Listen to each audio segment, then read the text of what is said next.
विधानसभा का बजट सत्र विपक्ष ने फिर किया सदन से बहिर्गमन। भरतपुर व बीकानेर विकास प्राधिकरण विधेयक का विरोध किया।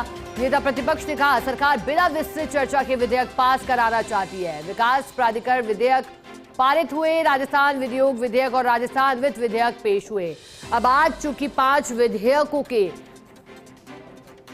पारित होने की बात थी, 2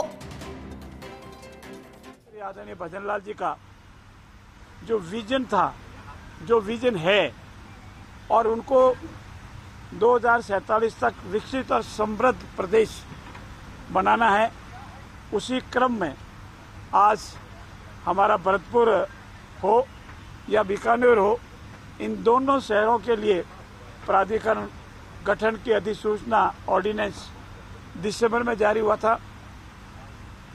विधिवत गठन हो गया था प्राधिकरण का और कार्य प्रारंभ कर रहे थे। उस ऑर्डिनेंस को आज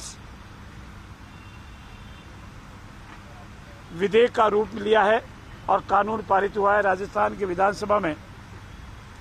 इन दोनों शहरों का, इसके आसपास आई हुई बस्तियों का, गांवों का सर्वांगीण विकास हो, समग्र विकास हो और अन्य बड़े बड़े शायद जोधपुर, जयपुर जैसे शहरों के साथ इन शहरों का भी विकास हो, और इसीलिए हमेशा प्राधिकरण का गठन किया जाता है। और हमारा ये संकल्प था, और जो हम संकल्प की पूर्ति के लिए आगे बढ़ रहे हैं, उसमें से ये संकल्प भी हमारा पूरा हुआ है। विधिवत ऑर्डिनेंस आया, समय अवधि के अंदर अंदर विधानसभा में ऑर्डिनेंस का पेश किया गया और आज उसका विधिवत विधेयक के रूप में ध्वनिमत से पारित किया गया। मेरा आपसे यह भी निवेदन है कि कांग्रेस के पास सिवाय अंतर्जन की उजागर करने का कोई और नहीं। जब भी माननीय सदस्य भाग लेते हैं, डिबेट में भाग लेते हैं, किसी भी माननीय सदस्य ने इसमें कोई संशोधन नहीं लगाया, सिर्फ जनमत जानने का प्रस्ताव दिया है। अगर कांग्रेस का कोई भी विधायक इन दोनों अध्यादेशों में या इन दोनों एक्ट में कमी पाता तो कोई संशोधन दे सकते थे, कोई संशोधन नहीं दिया। कोई भी माननीय सदस्य ऐसी गंभीर बात भी नहीं बता पाए जो किसी जनहित में हो, या इन विधेयकों के गठन में कोई कमी हो, या इन कानून में कोई कमी हो। बाहर से कोई इशारा आता है और कांग्रेस के साथी कोई न कोई बहाना बना करके बहिर्गमन करते हैं, इसके सिवा उनके पास कोई विजन ही नहीं है। स्वयं के अंतर्कलह से न उबर पा रही है, परिदृश्य बदला हुआ है। आधे सदस्य आधे मन से, और कुछ सदस्य तो बाहर ही नहीं जाते, बहिर्गमन ही नहीं करते हैं, और कुछ सदस्य इशारा पा करके बहिर्गमन करते हैं।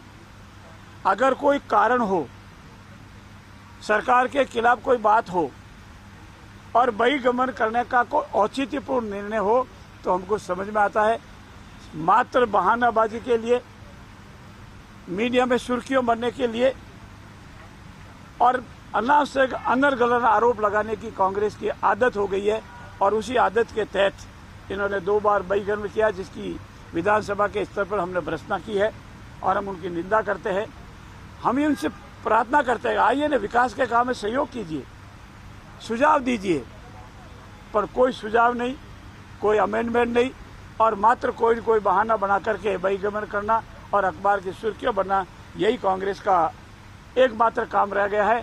और वो भूल गई है कि इसी कारण से वो सिमटते सिमटते हिंदुस्तान के कितने प्रदेशों में रही है, राजस्थान में क्या स्थिति है, बाई इलेक्शन में क्या स्थिति है, और नगर निगम और नगर पालिका के चुनाव में क्या स्थिति है। मेरा पुनः आप सबसे अनुरोध है कि राजस्थान के इतिहास में, राजस्थान के विकास और प्रगति में एक नया आयाम दो इन शहरों का प्राधिकरण गठन का जो कार्य पूरा हुआ है। मैं यशस्वी मुख्यमंत्री जी का आभार व्यक्त करता हूं कि उनके विजन के अनुसार ही ये 2 प्राधिकरण बने और इन दोनों शहरों और आसपास के क्षेत्रों का सर्वांगीण और समुचित विकास होगा। धन्यवाद। संसदीय कार्यमंत्री जोगाराम पटेल को आप सुन रहे थे, जिन्होंने आज विधानसभा बजट सत्र की कार्रवाई को लेकर जिक्र किया और सवाल खड़े किए कांग्रेस पार्टी के नेताओं के बहिर्गमन पर। उन्होंने कहा कि केवल मीडिया की सुर्खियां बनने के लिए और विवाद खड़ा करने के लिए बहिर्गमन, क्योंकि इसका कोई औचित्य नहीं है। और साथ ही उन्होंने कांग्रेस पार्टी पर जमकर निशाना साधते हुए कहा कि ऐसी परिस्थितियां उत्पन्न करने की वजह ही है कि कांग्रेस पार्टी अब कितने प्रदेशों में बची है। उपचुनाव में, नगर परिषद, नगर निगम चुनाव में क्या हाल है, ये बात संसदीय कार्य मंत्री जोगाराम पटेल ने कही।